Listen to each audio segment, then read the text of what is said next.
Hey everybody, Gears here, and a couple videos ago I promised some concept work. This is the first sketch I did.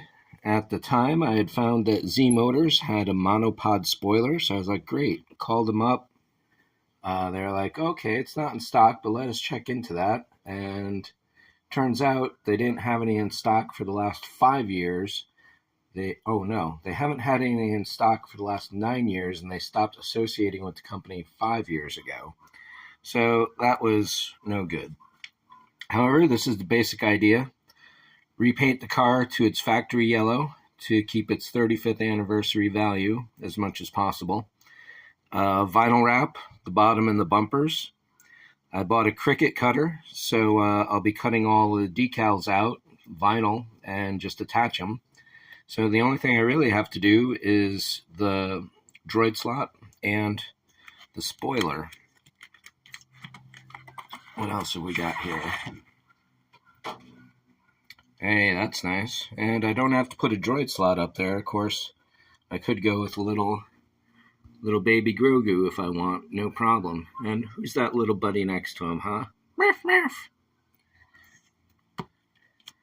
So I think this demonstrates it's going to look fairly sweet. We'll see. The gun on the nose, that's going to be vinyl. So I'm not going to actually cut into the hood to make that look it.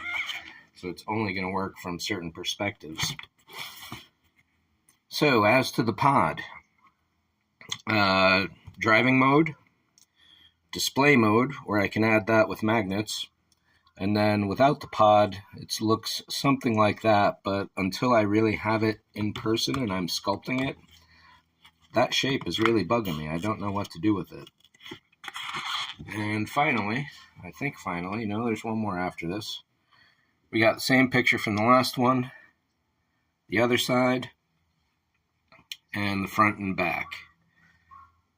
Again, this is a concept, so it won't look exactly like this. The nacelles are not bullet shapes like that, and certainly, I don't know, I do want the nacelles to be at the roofline, here and here. How tall that's going to be, how wide it's going to be, how all that works out is the question. And what the heck is this little space whale guy over here? Is that a catfish? I don't know. I'm going to have to find someone that has a really good graphic of that. Otherwise, it's not going to look good. One of my buddies says he does, but we'll see. And then finally, some more actual concept stuff. So there's the first basic notion of what this looks like and sort of what I drew out on the brown paper bag. The wing is somewhat this shape. How that's going to work out, we'll see.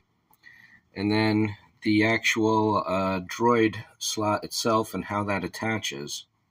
That's the big question. I'm hoping I can make a little perch for my cat if she wants to ride in the car with me. In the brown bag video, I mentioned how I wanted to have some towers in here to allow water to fall in and then drain out. So I need to avoid water coming into the car by having a tunnel that rises above the floor. And I need to avoid any electronics getting into the dome, which means I'm probably going to be raising these little tower pieces here.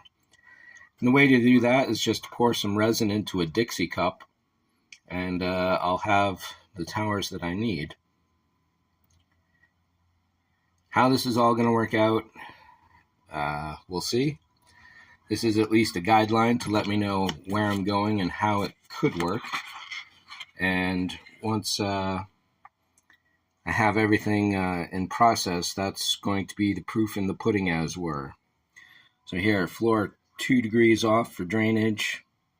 I'm hoping to have a depth of 2 to 3 inches so it can accommodate as much rain as it needs in case of downpours. Not that I get those here in California, but I have driven cross country, and my old car, which had drainage slots, did not have them done very well by the guy who did it, i.e. me.